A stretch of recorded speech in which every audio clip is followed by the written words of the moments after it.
Nothing in this section, nothing in this Sahita shall affect the provisions of any act for punishing mutiny and desertion of officers, soldiers, sailors, or airmen in the service of government of India or the provisions of any special or local law.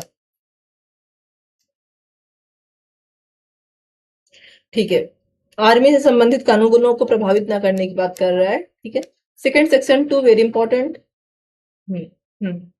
पहले परिभाषाओं को IPC में अलग अलग जगह पे रखा गया था, इसमें क्या किया गया है, एक जगह पे कर दिया गया है, इसलिए 511 से हटके 358 धाराएं दिख रही हैं। एक ही जगह पर आपको सारी परिभाषाएं मिल जाएंगी। ठीक है, तो सबसे पहला बोल रहा है 2(1), इसमें एक्ट को परिभाषित किया गया है, denotes as well a series of acts as a single act.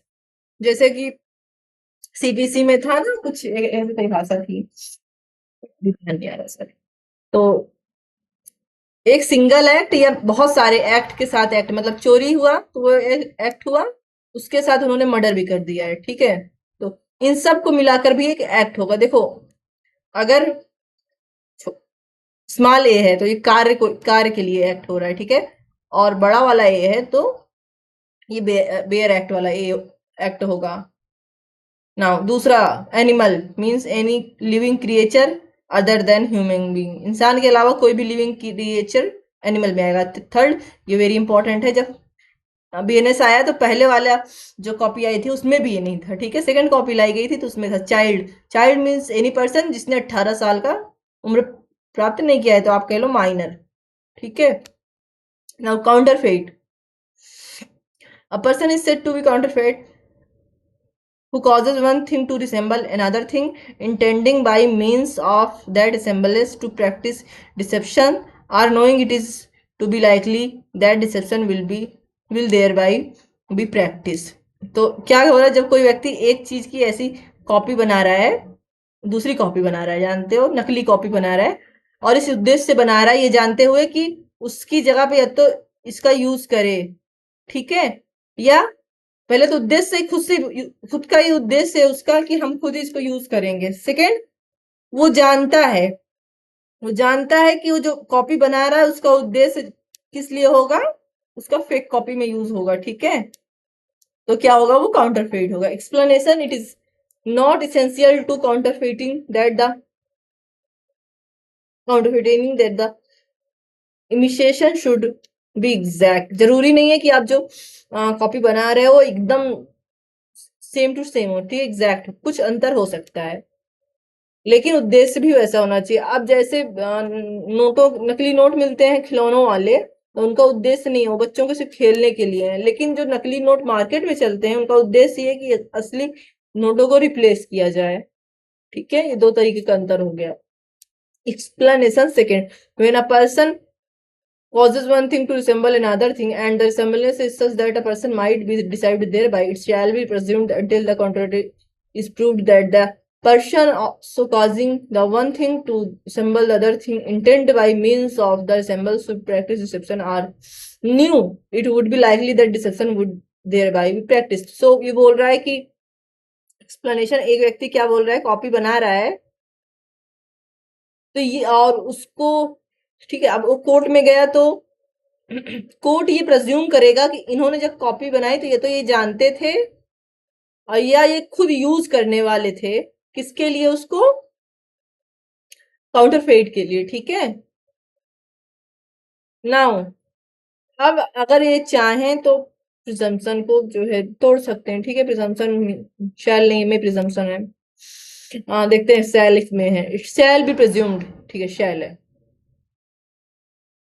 लेकिन उसके बाद अंटिल लिख दिया गया। ठीक है, until the counter is proved, जब तक इसको नासाबित न कर दिया जाए कोर्ट ये मानेगा कि इन्होंने जानबूझकर इस काम को किया है। नाउ इसमें 5 में कोर्ट का परिभाषा दिया हुआ है, टू 5 में, हु इज अ जज, तो who is empowered by law to act judicially alone, जो अकेले न्यायिक कार्य करने के लिए आ रहे, बॉडी ऑफ जज, जो जज की एक बॉडी होती है, जैसे बेंच हो गई, संवैधानिक बेंच हो गई। ठीक है, which is empowered by law to act judicially as a body when such judge or body of judge is acting judicially। ठीक है, सिंगल जज या उनकी पूरी बेंच हो गई, या कोई भी व्यक्ति जिससे क्या हुआ है, न्यायिक कार्य करने के लिए पोस्टिंग हुई है वो जज होगा, सॉरी वो कोर्ट होगा, ठीक है।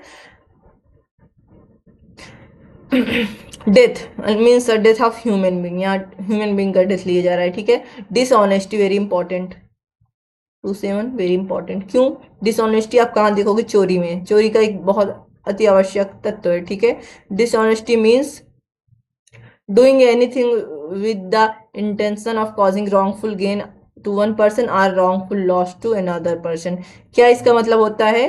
बेईमानी पूर्ण आशय से कोई ऐसा काम करना जिससे किसी को नुकसान हो, ठीक है। विधि ऐसा नुकसान जो उसको नहीं होना चाहिए था, या किसी को एक ऐसा फायदा हो जो विधि पूर्ण रूप से वो फायदा उसको नहीं होना चाहिए था, ठीक है।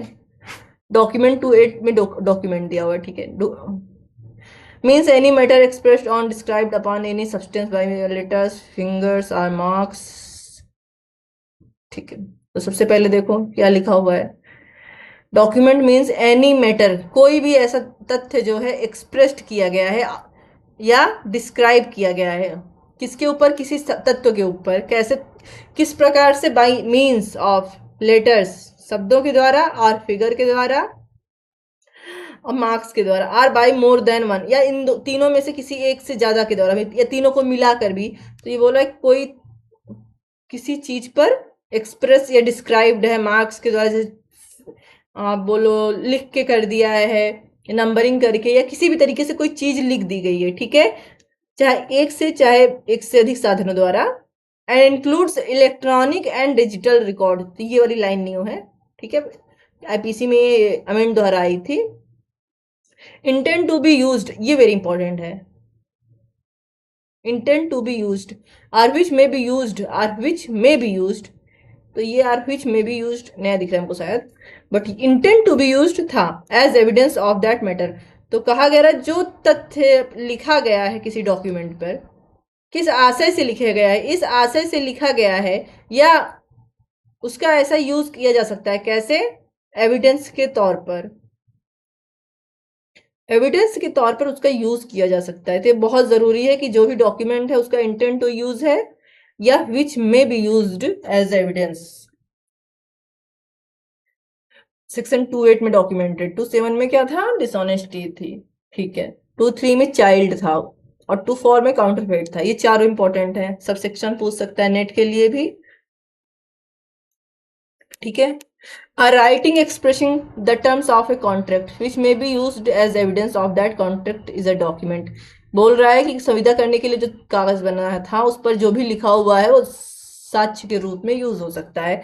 A cheque upon a banker is a document, a power of attorney is a document, a map or plan, जो हम लोग मैप बनाते हैं, मान लो कुछ भी मैप, जरूरी नहीं है, कभी कभी किसी को दिखाने के लिए ऐसे चले जाओ, ऐसे ऐसे चले जाओ, वो सब भी अगर एज ए एविडेंस यूज किया जा सकता है, या एविडेंस के यूज करने के लिए। तो कॉन्ट्रैक्ट और रजिस्ट्रेशन का जो डॉक्यूमेंट है वो तो उसका यूज करने का आशय से ही बनाया जाता है ना, कि कुछ प्रॉब्लम होगी, ठीक है।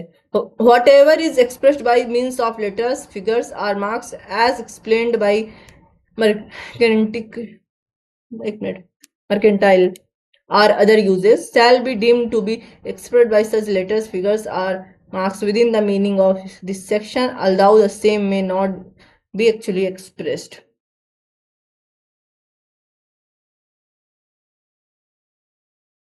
तो कह रहा है कि जो भी डॉक्यूमेंट्स में जो चीज भी जिस यूज के लिए लिखी गई है, marks as explained by mercantile or other usages की, तो shall be deemed to be expressed by such letters figures or marks within the meaning of this section, although the same may not be actually expressed।